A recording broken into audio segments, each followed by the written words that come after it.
I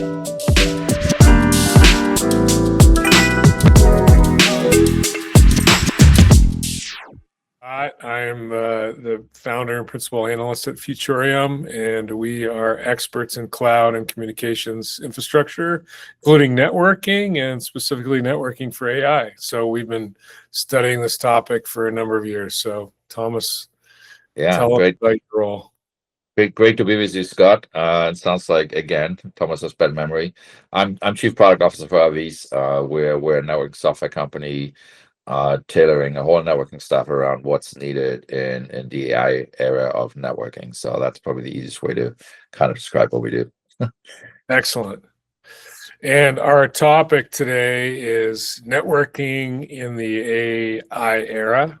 Let me kick it off by just pointing out what's different about AI. It's huge amounts of traffic and different characteristics of the traffic, right? More east-west traffic. It's latency sensitive. It's bursty. It's dominated by machine flows and collective flows rather than human-triggered client server. So tell me, first of all, if my description is accurate, Thomas, and what your customers are finding about how AI traffic is different.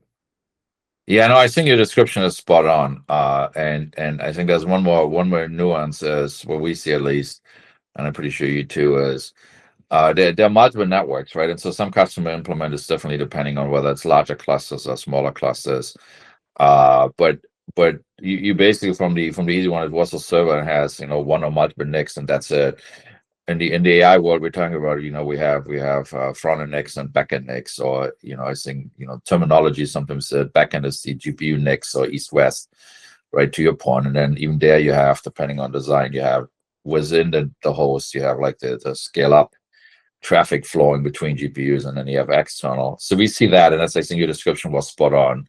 But then we also see on the north-south side, or the front end of an AI server, GPU server, we also see evolving requirements there, right? Which is, one is user access to the cluster itself, but the other one typically your storage, the data that feeds what needs to get processed on these GPU servers needs to get copied in and copied out, right? Depending on, particularly if you're in a multi-tenancy environment, you're going to have context changes going on. So I think a short version of it, east-west, getting timely data in and out of these AI clusters is another set of network considerations, and then the extended user access to these clusters, which is probably what we today would say application access in the data center.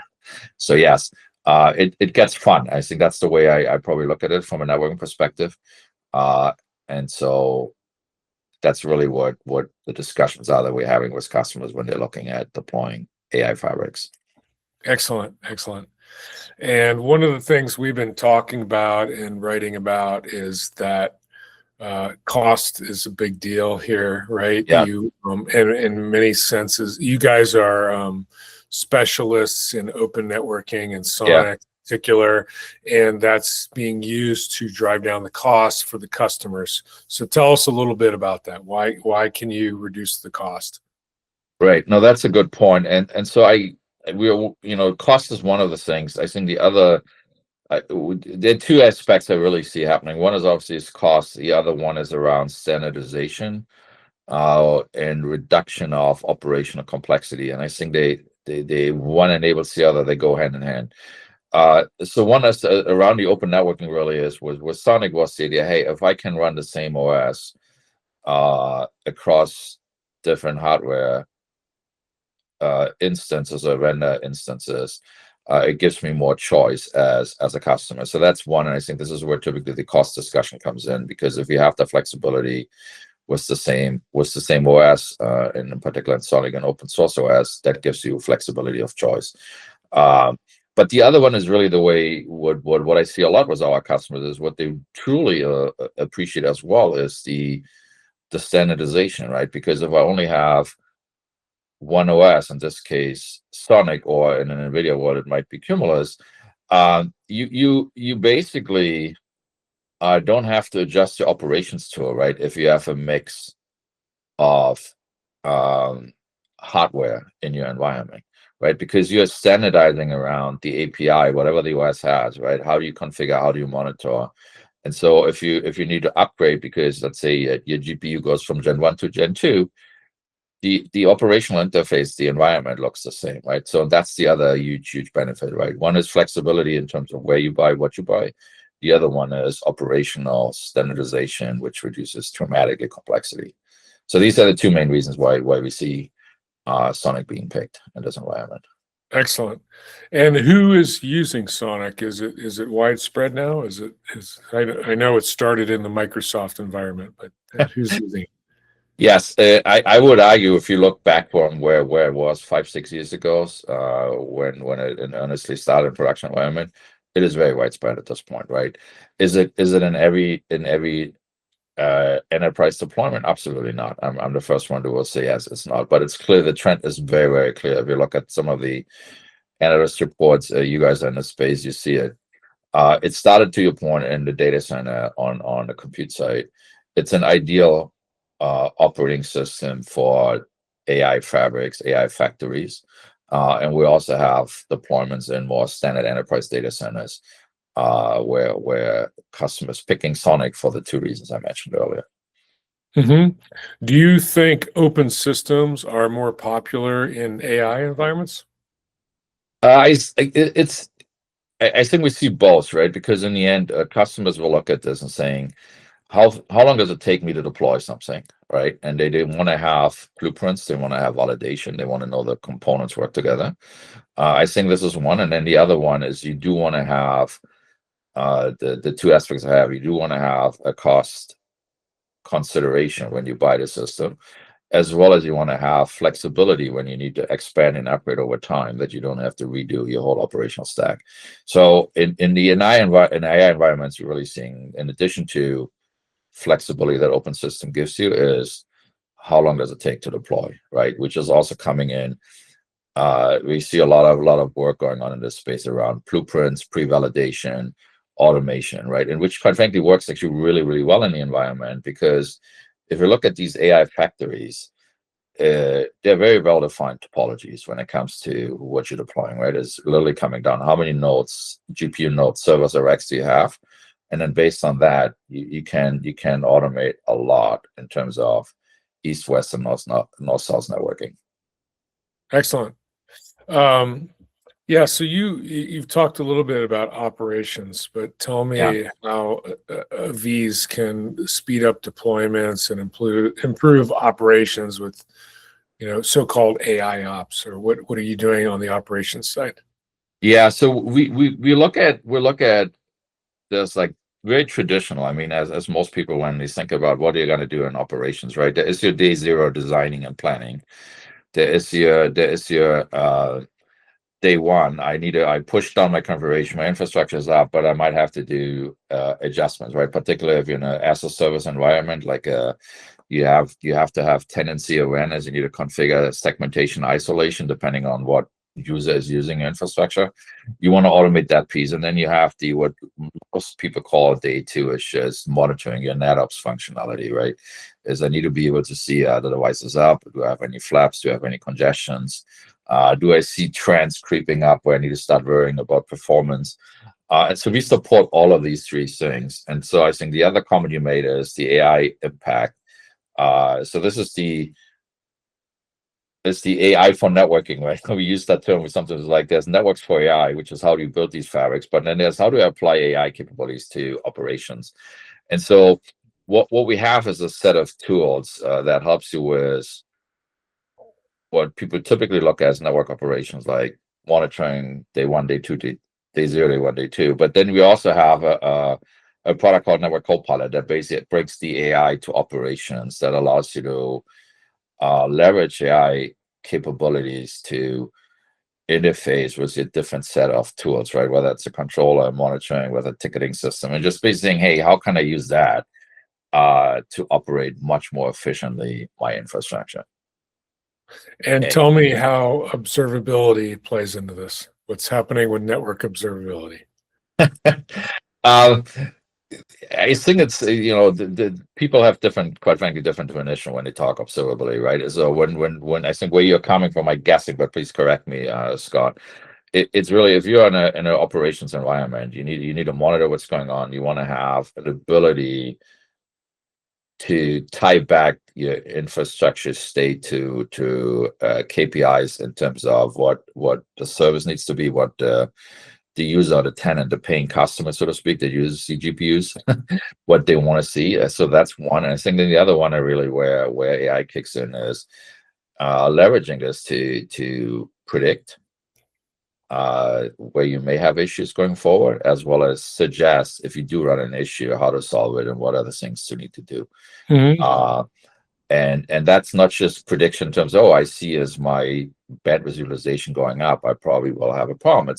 It's going beyond this, right? You want to say, hey, if I see a problem appearing, I want to leverage the power of AI and figure out what are the reasons, potential reasons, looking potentially back in your existing operational case history and saying, hey, if that happened in the past, what was the solution? Can I apply this here? And a lot of this can be done leveraging the power of AI tooling to accelerate your whole sequence of how to detect and solve problems.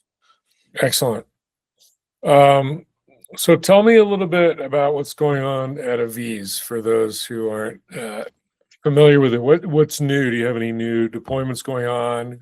Growth? What's the Yeah, next thing?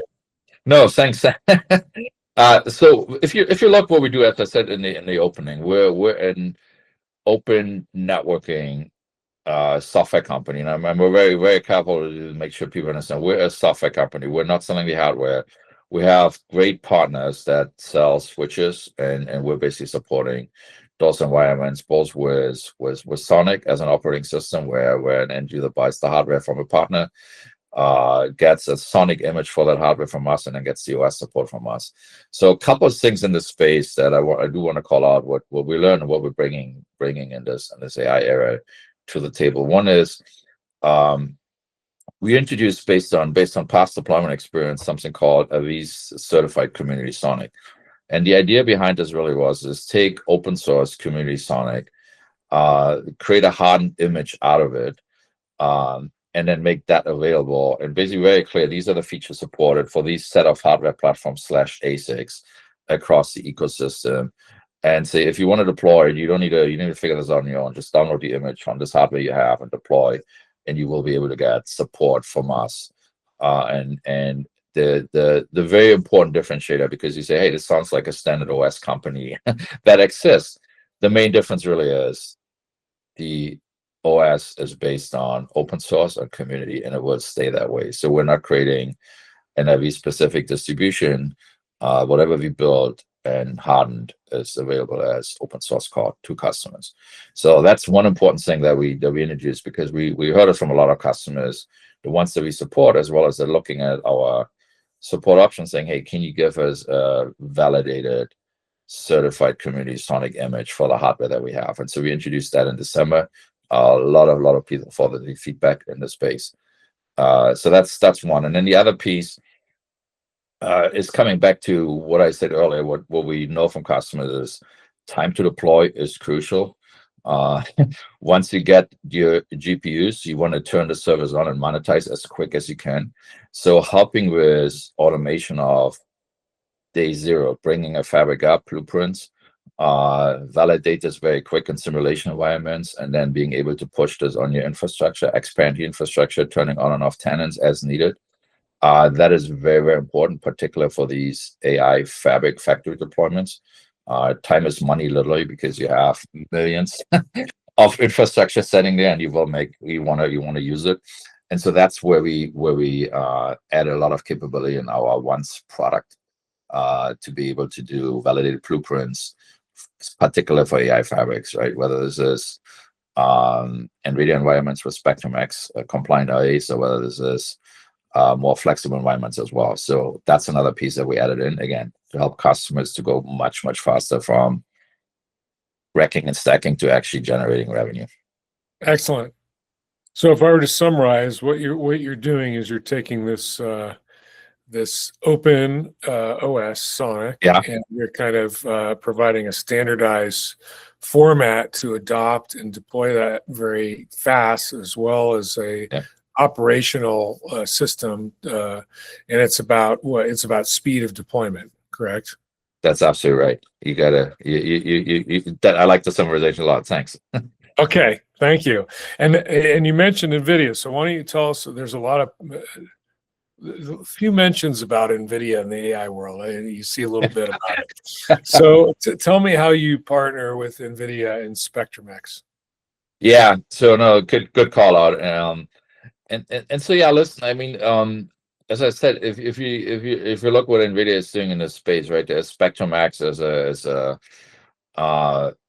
standardization push. Standardization is maybe the wrong word here, but it's basically a reference architecture is the term NVIDIA is using, an RA, a reference architecture saying, hey, if you deploy NVIDIA GPUs, either in the form of a DGX, a server environment, or a rack level, like an NVL72 rack level environment, here's how to bring up the different networks, the east-west networks and the north-south networks, to guarantee proper performance in those environments. And so SpectrumX reference architecture is basically a definition how to do this. And so we partnered with NVIDIA to take that description of what the blueprint should be if we deploy an NVIDIA AI factory, and then basically automate the network configurations based on that SpectrumX IA. And so we embedded that logic into our Aviz Once tool that helps customers with designing, deploying, and then monitoring and managing their AI network infrastructure. So that's the partnership, and so Aviz is one of the few orchestration partners, SpectrumX orchestration partners for NVIDIA, and we're certified by NVIDIA to help customers deploy SpectrumX IA compliant networks. Excellent. Yeah. So tell us what you expect to see in 2026. We're still in the, well, it's almost not early January anymore. It's mid-January, but markets are always changing. We're hearing a lot more about inference and edge networking. Tell us what you're looking for in terms of the evolution of networking for AI in 2026. Yeah, no, good. You're giving me a good one here. To your point, I mean, we see, and I don't think a word change. We see a lot of build outs around AI clusters, and I want to say factories, but I mean anywhere between I need to deploy 256 GPUs, right, to I have thousands or 10,000 of GPUs. We see this happening in enterprises that they basically say, I put my own cluster in.